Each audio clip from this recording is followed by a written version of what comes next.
जगात सरांशिवाय शक्य नाही. त्यांच्या गोड आणि समागीते, भावगीते, बडबडगीते ऐकताना आम्ही भान हरकून जायचो.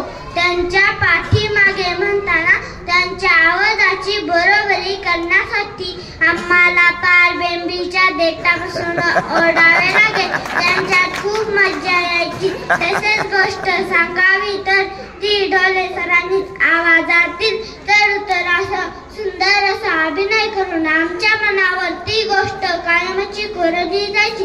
कोणताही धडा गोष्टी रूपाने शिकवताना अशा काही नकला करायचे की आमची हसून हसून पुरे वाट व्हायची. असे असताना त्यांच्या आवाजाची भीती खूप वाटायची. ढोले सर रागवले की मग मात्र आमची हवा ताईत व्हायची. नंतर कळायचे की सर खोटे रागवतात पण जीव मात्र खरा लावतात.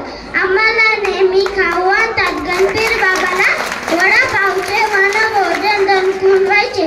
आम्हाला खूप जीव लावणाऱ्या सरांची नेहमी आठवण येत राहील. एवढे बोलून माझे छोटेसे भाषण संपवतो. जय हिंद महाराष्ट्र.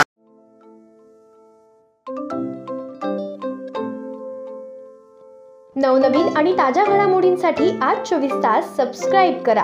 त्याचबरोबर बेल आयकॉनवर क्लिक करा आणि मिळवा आमच्या बातम्यांच्या नोटिफिकेशन्स. तसेच आज 24 तासची प्रत्येक बातमी आपल्याला कशी वाटली हे कळवा.